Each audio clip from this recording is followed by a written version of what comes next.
오늘 하나님 말씀 우리 제목 다 같이 읽도록 하겠습니다. 시작.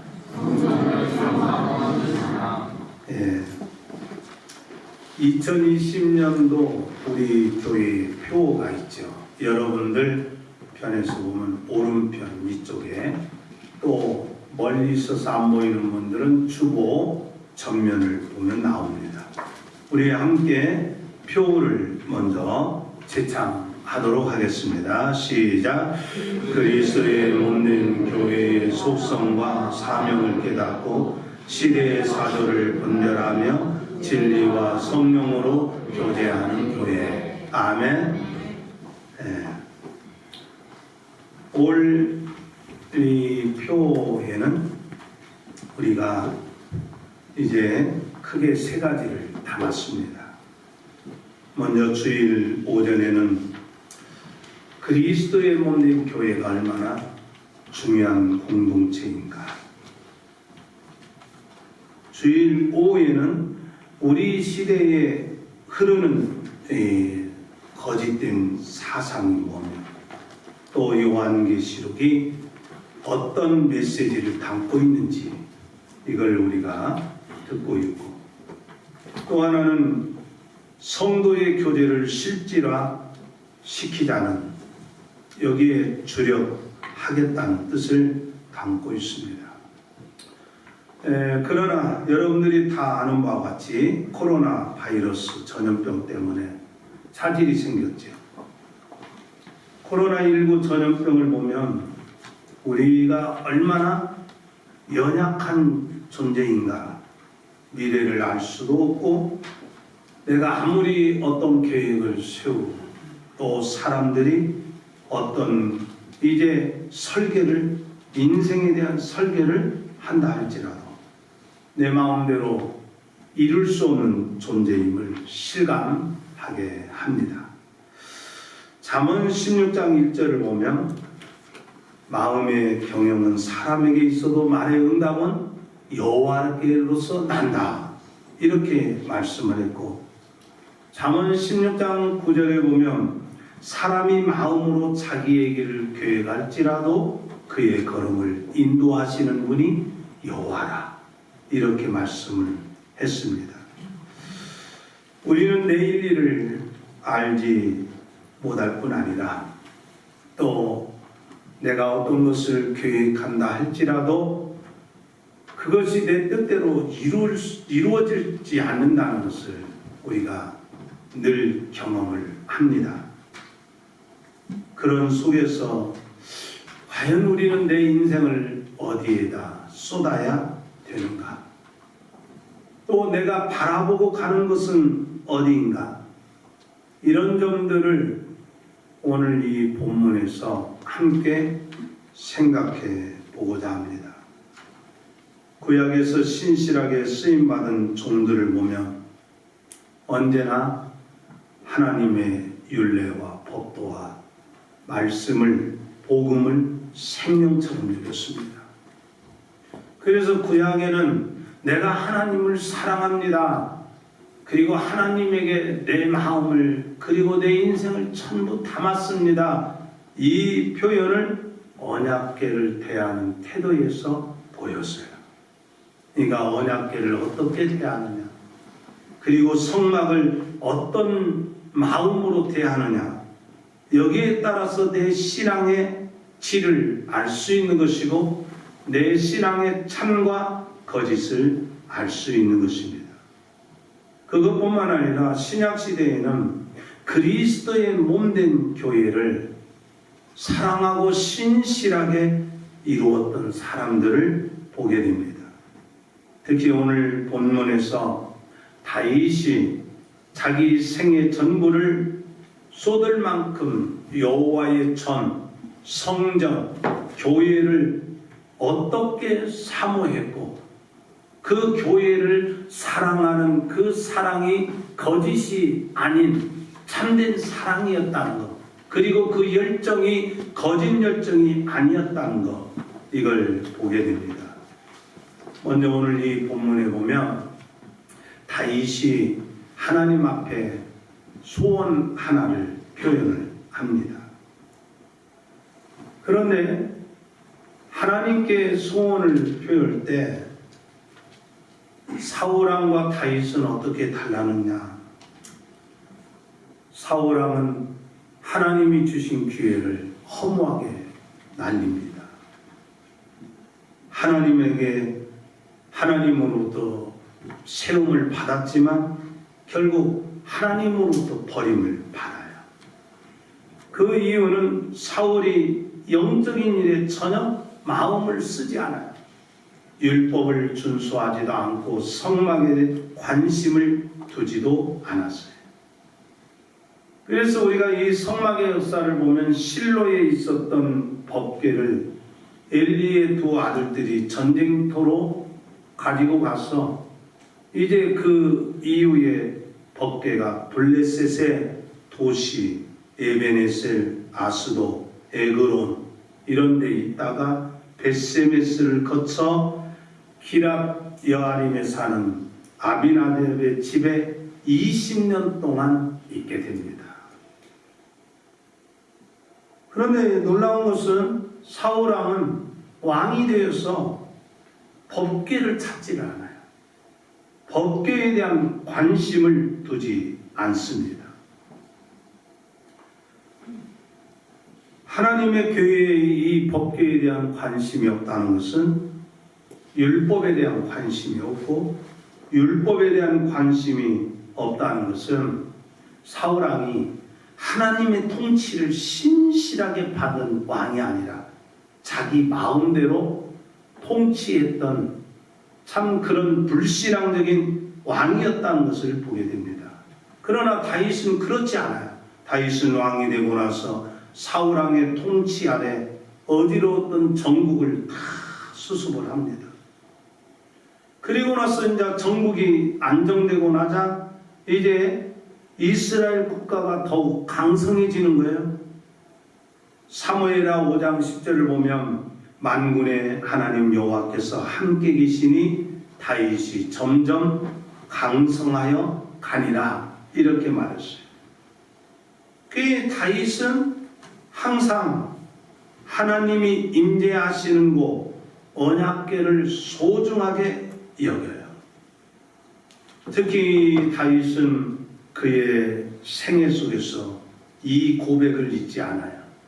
여호와 하나님을 우리 한번 따라서 합시다. 다윗은 여호와 하나님을 왕으로 섬겼습니다. 자기가 왕이면서도 나의 왕 나의 하나님이여 내가 부르짖는 소리를 들으소서 내가 주께 기도합니다. 이런 기도를 드린 것을 보게 됩니다.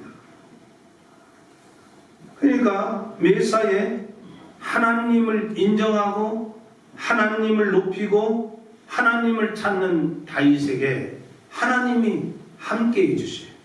그러니까 어떻게 돼요? 부강해질 수밖에 없어요.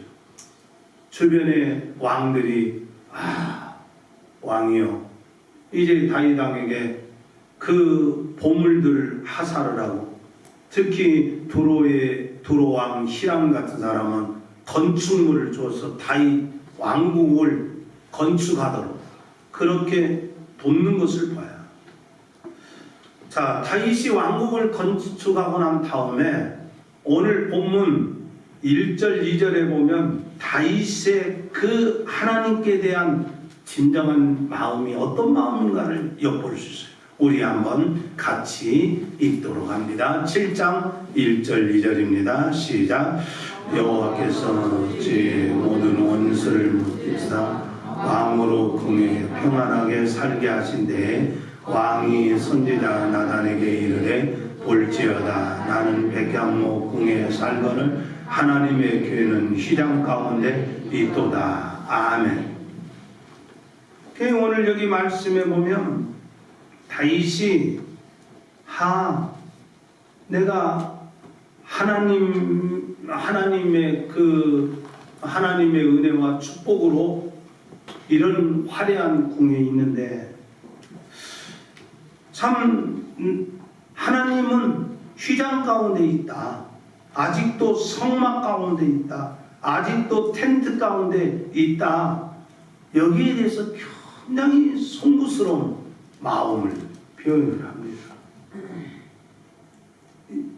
일반적으로 사람이요, 자기가 성공을 하고 그리고 자기가 평안하면 그냥 거룩한 일을 생각하지 않아요. 고안에 빠지기 쉬워요. 내가 이 정도 살면 하나님 없어도 살겠다, 이렇게 교만하기 쉽습니다. 그러나 다윗은 하나님과 하나님의 언약궤에 대한 생각을 그 마음속에서 늘 평소에 지우질 않아요. 어떻게 하면 하나님의 이름을 드높일까, 하나님의 영광을 빛낼까, 이거에 대해서 다윗은 늘 생각을 해요. 그래서 선지자 나단에게, 선지자님, 내가 이렇게 사는 것이 마음이 편치 않습니다.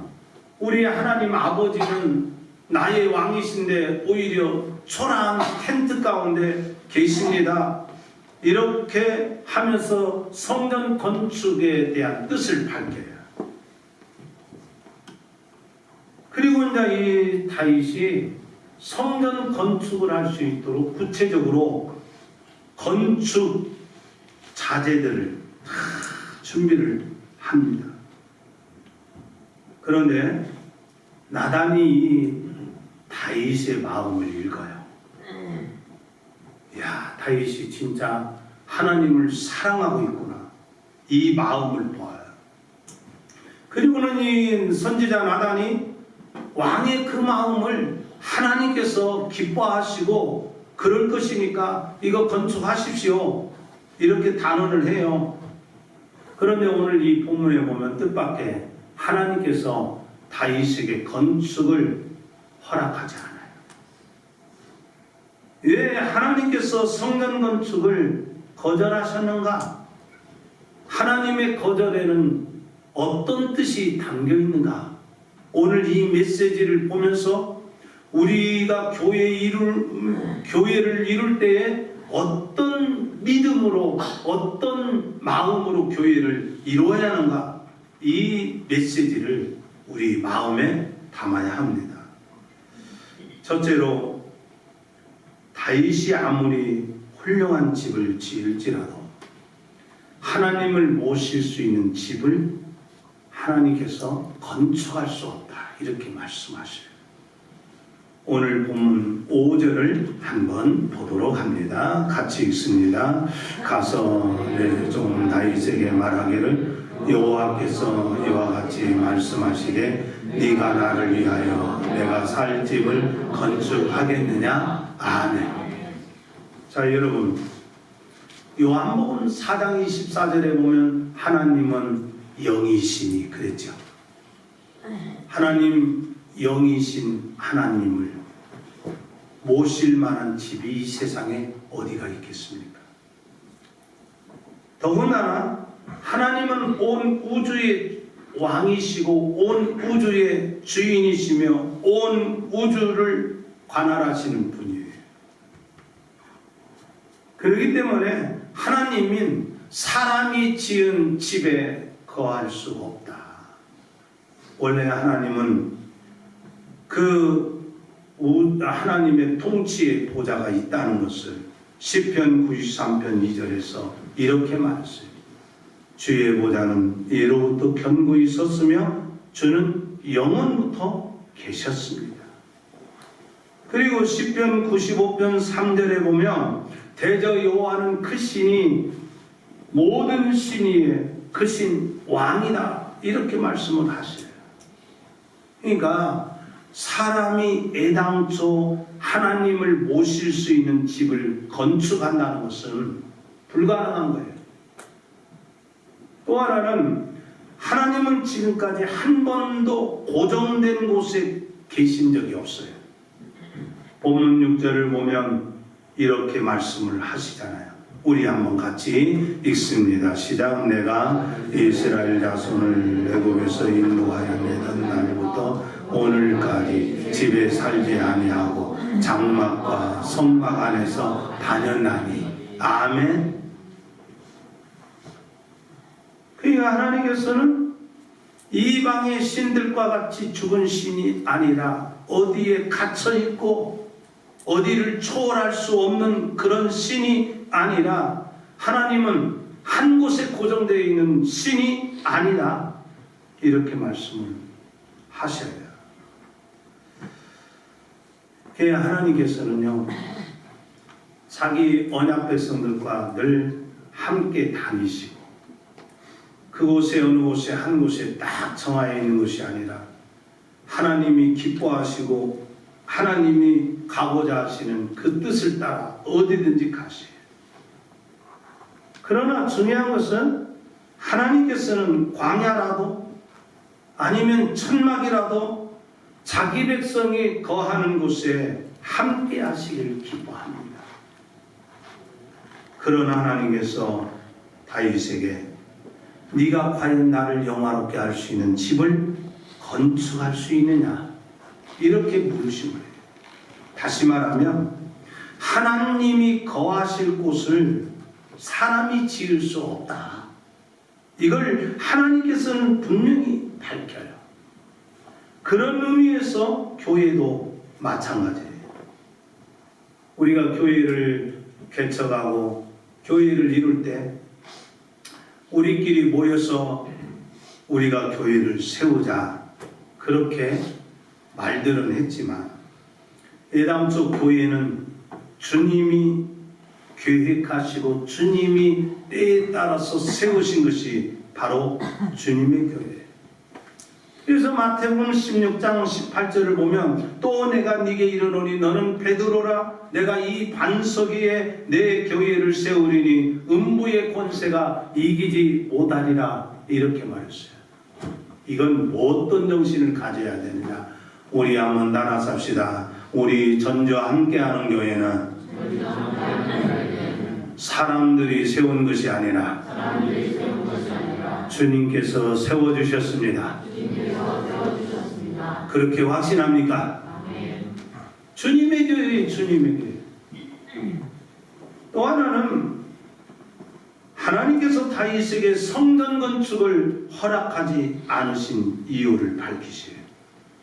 다윗이 피를 많이 흘렸기 때문이다 그랬어요. 역대상 22장 8절로 역대상 28장 3절에 보면 너는 피를 심히 많이 흘렸고 크게 전쟁하였느니라. 네가 내 앞에서 땅에 피를 많이 흘렸은즉 내 이름을 위하여 성전을 건축하지 못할 것이다, 이렇게 말했어요. 다윗은 참 전쟁을 많이 한 사람이에요. 그러나 다윗의 전쟁은 불의한 전쟁을 한 것이 아니에요. 이스라엘 나라를 지키고 하나님의 영광을 위해서 전쟁을 했어요.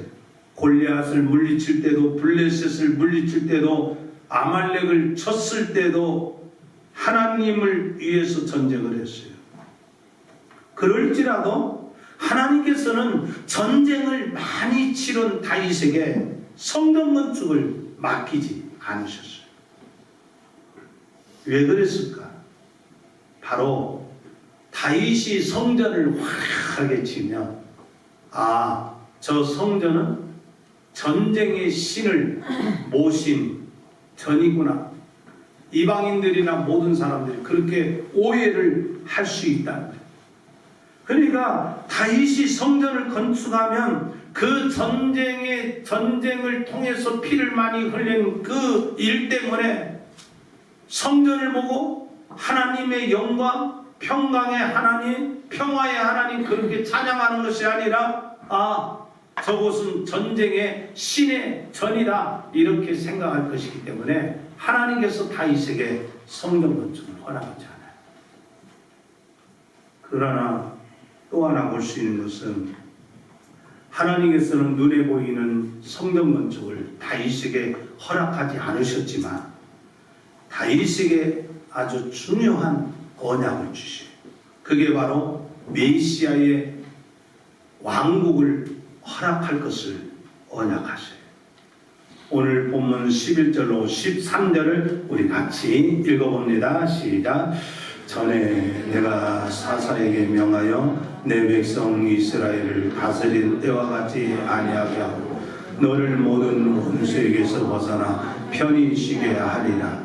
여호와가 또 내게 이르노니 여호와가 너를 위하여 집을 짓고 내 수완이 차서 내 조상들과 함께 누울 때 내가 내 몸에서 날 씨를 내 뒤에 세워 그의 나라를 견고하게 하리라. 그는 내 이름을 위하여 집을 건축할 것이요 나는 그의 나라 왕위를 영원히 견고하게 하리라. 아멘. 이 말씀을 소위 다윗 언약이라고 말해요. 다윗 언약 안에는 세 가지 의미가 담겨져 있어요. 바로 이 하나님께서 성전 건축을 다윗에게 허락지 않으면서 하나님께서 이 다윗에게 중요한 언약을 주셔요. 바로 너는 영원히 평화의 시대를 나머지 시대에 살 것이다. 그러면서 너만이 편히 쉬고 너만이 평안함을 누리는 것이 아니라 완전하고 영원한 평화가 미래에 이루어질 것이다. 이 약속을 주셔요. 그 다음에 이 평화의 언약이 누구를 통해서 이루어지느냐? 다윗의 왕권을 그 다윗의 혈통을 이어받는 요셉의 아들로서 예수 그리스도를 오게 할 것이고 그리고 예수 그리스도로 인하여 죄와 사망에서 해방을 미리 보여주는 거예요. 그래서 평화의 왕 메시아가 이 세상에 오실 때에 예수 그리스도를 평화의 왕으로 노래를 해요. 그래서 누가복음 2장 14절에 보면 천사가 노래하기를 지극히 높은 곳에서는 하나님께 영광이야. 땅에서는 기뻐하신 하나님이 기뻐하신 사람들 중에 평화로다. 이렇게 말했어요. 또 하나는 이 언약에는 하나님께서 다윗에게 집을 지어주시겠다. 이 약속을 했어요. 이 집은 다윗의 왕권이 영원히 무너지지 아니할 것이다. 이렇게 말했어요. 그래서 본문 16절을 보면 네 집과 네 나라가 내 앞에서 영원히 보존되고 내 왕위가 영원히 견고하리라. 이렇게 말했어요. 여러분, 다윗의 왕권이 이 지상에서 영원히 이어졌습니까?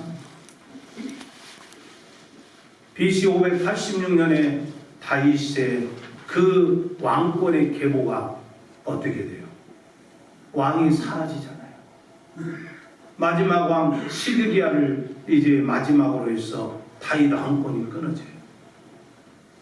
그러면 하나님께서 다윗에게 약속한 영원한 왕위는 누구를 말하느냐? 바로 만왕의 왕 되신 예수 그리스도를 미리 예언하고 있다는 것을 보게 되는 거예요. 그래서 다윗은요, 하나님의 이 언약을 통해서 메시아를 통해서 이루어질 큰 영원한 나라를 바라보게 되는 거예요. 그러니까 다윗은 눈에 보이는 성전을 통해서 하나님의 영광을 보고 있는 거예요. 하나님은 다윗에게 메시아를 통해서 이루어질 평화의 나라를 약속해 주셔요. 그 평화의 나라가 다윗의 계보를 통해서 오겠다는 언약이에요. 그래서 마태복음 1장 1절에 보면 아브라함과 다윗의 자손 예수 그리스도의 계보라 해놓고 로마서 1장 1절 2절 3절에 보면 뭐라고 했냐고, 이 복음은 하나님이 선지자들을 통하여 그의 아들에 관하여 성경에 미리 약속한 그 약속이고, 그의 아들에 관하여 말하면 육신으로는 다윗의 혈통에서 나셨다, 이렇게 증거하고 있는 거예요. 다시 말하면 하나님이 주시는 평화의 왕 예수 그리스도를 통해서 우리는 진정으로 평화를 누릴 수 있다는 것을 약속받은 것이라는 거예요. 아니, 하나님, 이럴 수가 있습니까? 아니, 내가 좀 성전을 건축해서 하나님께 영광을 돌리고 싶은데 하나님, 나에게 왜 성전 건축을 허락하지 않으십니까? 아닙니다. 나는 기어코 성전을 건축하겠습니다. 이렇게 다윗이 했더라면 어떻게 됐을까? 오늘 본문을 보면 다윗은 이 말씀을 듣고 하나님께 순종의 기도를 드립니다.